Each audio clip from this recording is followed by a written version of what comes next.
Hello students, online study class में आपका स्वागत है। मैं एच.सी. जोशी, TGT-SST केंद्रीय विद्यालय ITBP सेकेंड शिफ्ट देहरादून। आज हम पढ़ने जा रहे हैं history class 6th chapter 4 what books and burials tell us. किताबें जो हमें मिली हैं एंशिएंट टाइम में वो हमें क्या बताती हैं, और जो बरियल्स हमें मिले हैं, बरियल शब्द बरी शब्द से आया है। बरी का अर्थ है किसी चीज़ को गाड़ना या दफनाना। तो जिन लोगों को गाड़ा गया था या दफनाया गया था वो बरियल्स हमें क्या बताते हैं। इस चैप्टर में हम बात करेंगे one of the oldest books in the world, वेदों के बारे में हम जानेंगे। और ऋग्वेद विश्व की सबसे प्राचीन पुस्तक। Sanskrit and other languages, Sanskrit और अन्य भाषाओं के बारे में हम अध्ययन करेंगे।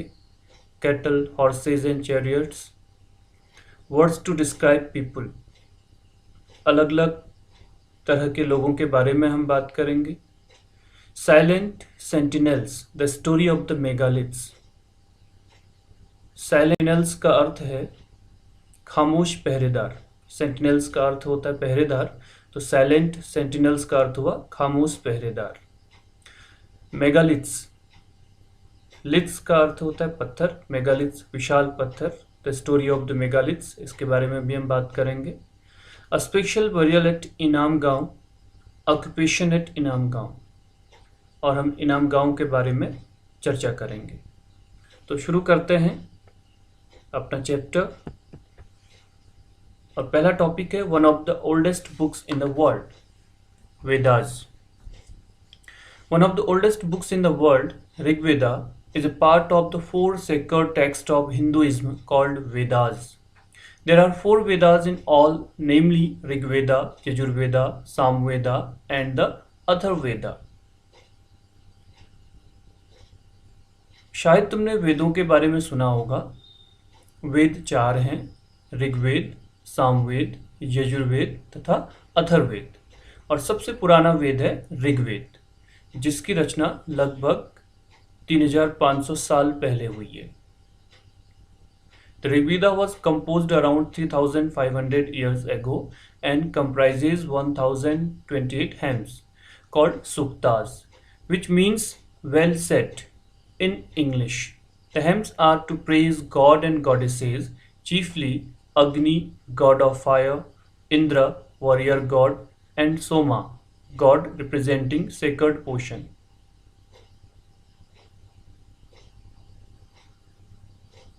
ऋग्वेद में लगभग 1028 प्रार्थनाएं हैं जिन्हें सूक्त कहा गया है।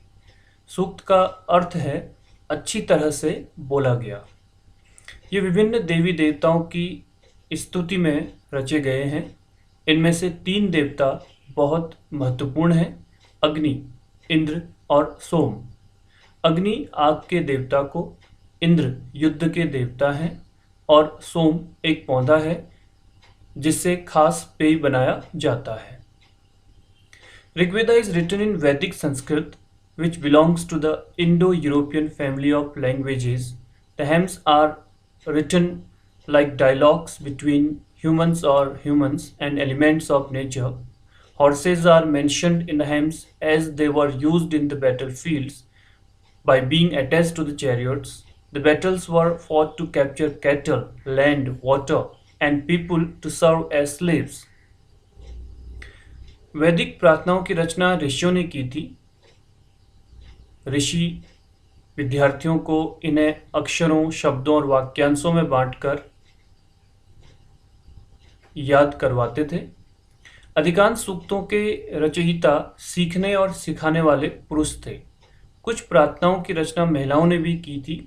ऋग्वेद की भाषा संस्कृत या वैदिक संस्कृत कहलाती है।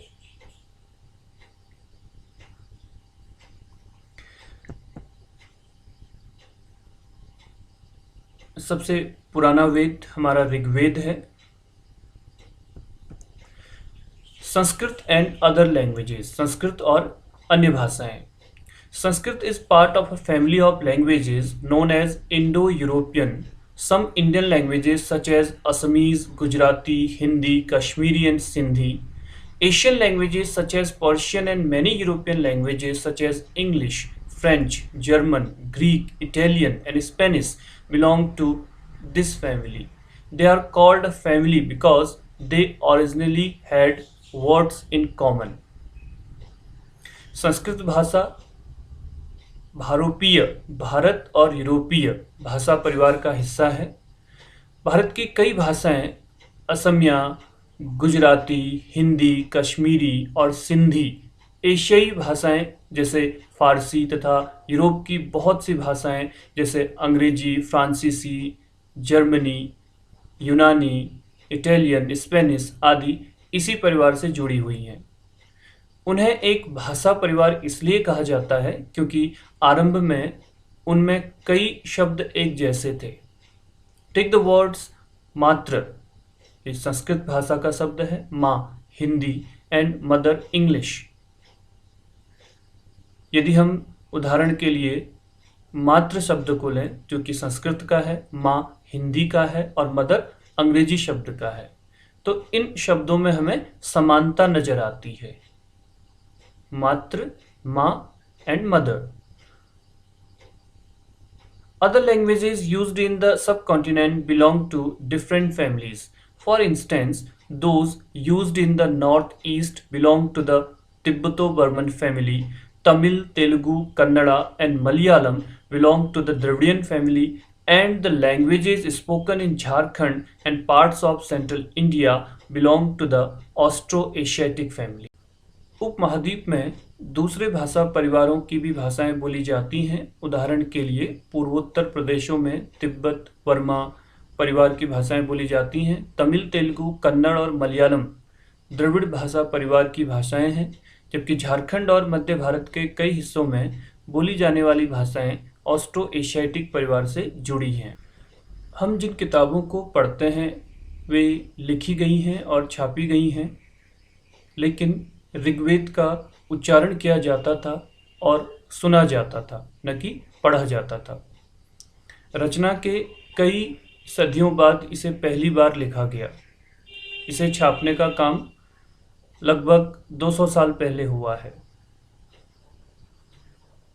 इतिहासकार अतीत के बारे में जानकारी इकट्ठा करते हैं, लेकिन भौतिक अवशेषों के अलावा वे लिखित स्रोतों का भी उपयोग करते हैं। ऋग्वेद के कुछ सूक्त वार्तालाप के रूप में हैं।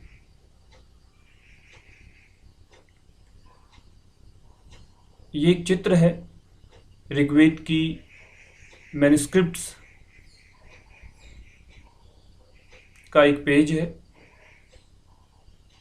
भुर्ज वृक्ष की छाल पर लिखी यह पांडुलिपि या मैन्युस्क्रिप्ट कश्मीर में पाई गई थी। लगभग 150 वर्ष पहले ऋग्वेद को सबसे पहली बार छापने के लिए इसका उपयोग किया गया था। इसी पांडुलिपि को देखकर अंग्रेजी अनुवाद तैयार हुआ। यह मैन्युस्क्रिप्ट पुणे, महाराष्ट्र के एक पुस्तकालय में सुरक्षित है। Cattle, horses and chariots. मवेशी, घोड़े और रथ। There are many prayers in the Rig Veda for cattle, children, especially sons, and horses. Horses were yoked to chariots that were used in battles, which were fought to capture cattle. Battles were also fought for land, which was important for pasture and for growing hardy crops that ripen quickly, such as barley. Some battles were fought for water and to capture people. Rigveda में मवेशियों, बच्चों, खासकर पुत्रों और घोड़ों की प्राप्ति के लिए अनेक प्रार्थनाएं हैं। घोड़ों को लड़ाई में रथ खींचने के काम में लाया जाता था। इन लड़ाइयों में मवेशी, कैटल जीत कर लाए जाते थे। लड़ाइयाँ वैसे ज़मीन के लिए भी लड़ी जाती थी, जहाँ अच्छे चारागाह हों या जहाँ पर जौ जैसी जल्दी तैयार हो जाने वाली फसलों को लगाया जा सकता हो। कुछ लड़ाइयाँ पानी के स्रोतों और लोगों को बंदी बनाने के लिए भी लड़ी जाती थी। Some of the wealth that was obtained was kept by the leaders, some was given to the priest, and the rest was distributed amongst the people. Some wealth was used for the performance of yajnas or sacrifices, in which offerings were made into the fire. These were meant for gods and goddesses. Offerings could include ghee, grain, and in some cases animals. युद्ध में जीते गए धन का कुछ भाग leaders या सरदार रख लेते थे तथा कुछ हिस्सा पुरोहित को दिया जाता था। शेष धन आम लोगों में बांट दिया जाता था। कुछ धन यज्ञ करने के लिए भी प्रयोग होता था। यज्ञ की आग में आहुति दी जाती थी। ये आहुतियाँ देवी देवताओं को दी जाती थी। घी, अनाज और कभी-कभी जानवरों की भी आहुति दी जाती थी। अधिकांश पुरुष इन युद्धों में भाग लेते थे। कोई स्थायी सेना नहीं होती थी, लेकिन लोग सभाओं में मिलते जुलते थे और युद्ध व शांति के विषय में सलाह मशवरा करते थे। वहाँ ये ऐसे लोगों को अपना सरदार चुनते थे जो बहादुर और कुशल योद्धा हों। वर्ड्स टू डिस्क्राइब पीपुल, लोगों की विशेषता बताने वाले शब्द। There are several ways of describing people in terms of the work they do, the language they speak, the place they belong to, their family, their communities, and cultural practices. Let us see some of the words used to describe people found in the Rig Veda. लोगों का वर्गीकरण काम, भाषा, परिवार या समुदाय या निवास स्थान या सांस्कृतिक परंपरा के आधार पर किया जाता रहा है। ऋग्वेद में लोगों की विशेषता बताने वाले कुछ शब्द हैं। There are two groups who are described in terms of their work: the priests, sometimes called Brahmins, who performed various rituals, and the Rajas. These Rajas were not like the ones you will be learning about later. They did not have capital cities, palaces, or armies, nor did they collect taxes. ऐसे दो समूह हैं जिनका वर्गीकरण काम के आधार पर किया गया है। प्रीस्ट या पुरोहित, जिन्हें कभी कभी ब्राह्मण कहा जाता था, तरह तरह के यज्ञ और अनुष्ठान ये करते थे। दूसरे लोग थे राजा। ये राजा वैसे नहीं थे जिनके बारे में हम बाद के चैप्टर्स में पढ़ेंगे। ये न तो बड़ी राजधानियां और महलों में रहते थे, न इनके पास सेना थी, न ही ये कर या टैक्स वसूलते थे। Two words were used to describe the people or the community as a whole. One was the word jana, which we still use in Hindi and other languages. The other was wish. The word vaishya comes from wish. जनता या पूरे समुदाय के लिए दो शब्दों का प्रयोग होता था। एक था जन, जिसका प्रयोग हिंदी व अन्य भाषाओं में आज भी होता है। दूसरा था विश, जिसे वैश्य शब्द निकला है। Sometimes the people who composed the hymns described themselves as Aryas and called their opponents Dasas or Dashus. These were people who did not perform sacrifices and probably spoke different languages. जिन लोगों ने इन प्रार्थनाओं की रचना की, वे कभी कभी खुद को आर्य कहते थे तथा अपने विरोधियों को दास या दस्यु कहते थे। दास वे लोग थे जो यज्ञ नहीं करते थे और शायद दूसरी भाषाएं बोलते थे। Later the term dasa and the feminine dasi came to mean slave. Slaves were women and men who were often captured in war. They were treated as the property of their owners, who could make them do whatever work they wanted. बाद के समय में दास, जिसका स्त्रीलिंग दासी शब्द का मतलब गुलाम हो गया। दास वे स्त्री और पुरुष होते थे जिन्हें युद्ध में बंदी बनाया जाता था। उन्हें उनके मालिक की जायदाद माना जाता था। जो भी काम मालिक चाहते थे उन्हें वह सब करना पड़ता था। Silent Sentinels, the story of the megaliths. Sentinels का अर्थ होता है पहरेदार या प्रहरी, और साइलेंट खामोश, खामोश पहरेदार। और ये कहानी है महापाषाणों की, मेगालिथ्स की। These stone boulders are known as megaliths, literally big stones. These were carefully arranged by people and were used to mark burial sites. The practice of erecting megaliths began about 3000 years ago and was prevalent throughout the Deccan, South India, in the northeast and Kashmir. Some important megalith sites are shown on map. While some megaliths can be seen on the surface, other megaliths burials are often underground. Sometimes archaeologists find a circle of stone boulders or a single large stone standing on the ground. These are the only indication that there are burial beneath. All these burials have some common features. Generally, the dead were buried with distinctive pots which are called black and red ware. Also found are tools and weapons of iron and sometimes skeletons of horses, horse equipment and ornaments of stone and gold.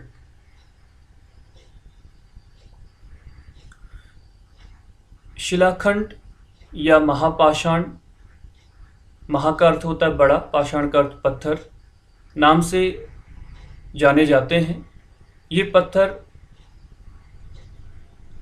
दफन करने की जगह पर लोगों द्वारा बड़े करीने से लगाए गए थे। महापाषाण कब्रें बनाने की प्रथा लगभग 3000 साल पहले शुरू हुई। ये प्रथा दक्षिण भारत, उत्तर पूर्वी भारत और कश्मीर में प्रचलित थी। कुछ महत्वपूर्ण मेगालिथ्स पुरास्थल को आप मैप में देख सकते हैं। कुछ मेगालिथ्स जमीन के ऊपर ही दिख जाते हैं, कुछ मेगालिथ्स जमीन के भीतर भी होते हैं। कई बार आर्कियोलॉजिस्ट को गोलाकार सजाए हुए पत्थर मिलते हैं, कई बार अकेला खड़ा हुआ पत्थर मिलता है। यही एकमात्र प्रमाण हैं जो जमीन के नीचे कब्रों को दर्शाते हैं। महापाषाणों के निर्माण के लिए लोगों को कई तरह के काम करने पड़ते थे। गड्ढे खोदना, शिलाखंडों को ढोकर लाना, कई पत्थरों को तराशना और मरे हुए लोगों को दफनाना। इन सब कब्रों में कुछ समानताएं हैं। सामान्यतः मृतकों को खास किस्म की मिट्टी के बर्तनों के साथ दफनाया जाता था, जिन्हें काले लाल मिट्टी के बर्तन, ब्लैक एंड रेड वेयर के नाम से जाना जाता है। इनके साथ ही मिले हैं लोहे के औजार और हथियार, घोड़ों के कंकाल और सामान तथा पत्थर और सोने के गहने।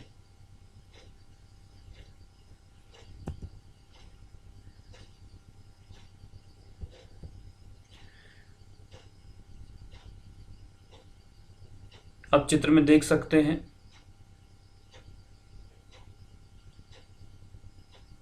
हथियारों को, जो कि कब्रों के अंदर से मिली हैं। उस समय लोग जो दफनाए जाते थे, जिस प्रकार के वो काम करते थे, उनके आधार पर या जो सामान उन लोगों के साथ रहता था उसे दफना दिया जाता था कब्र में।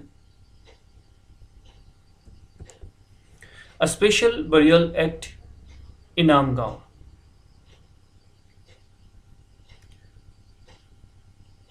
इनाम गांव के एक विशिष्ट व्यक्ति की कब्र। इनाम गांव is a site on the river Ghod, a tributary of the Bhima. It was occupied between 3600 and 2700 years ago. Here, adults were generally buried in the ground, laid out straight with the head towards the north. Sometimes burials were within the houses. Vessels that probably contained food and water were placed with the dead. इनाम गांव भीमा की सहायक नदी घोड़ के किनारे एक जगह है। इस जगह पर 3600 से 2700 साल पहले लोग रहते थे। यहाँ एडल्ट लोगों को प्रायः गड्ढे में सीधा लिटाकर दफनाया जाता था। उनका सिर उत्तर की ओर होता था। कई बार उन्हें घर के अंदर ही दफनाया जाता था। ऐसे बर्तन जिनमें शायद खाना और पानी हो, दफनाए गए शव के पास रखे जाते थे।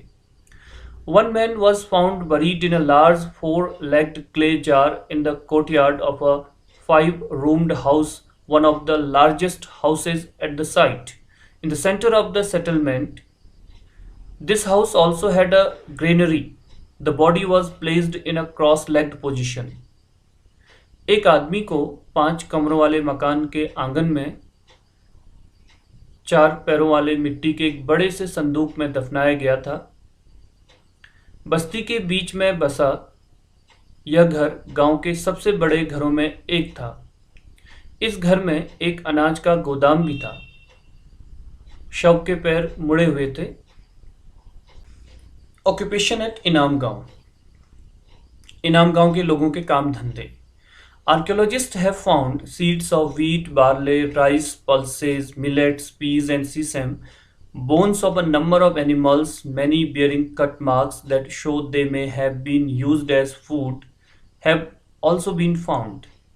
These include cattle, buffalo, goat, sheep, dog, horse, ass, pig, sambar, spotted deer, black buck, antelope, hare, and mongoose. Besides birds, crocodile, turtle, crab, and fish, there is evidence that fruits such as bear, amla, jamun, dates, and a variety of berries were collected.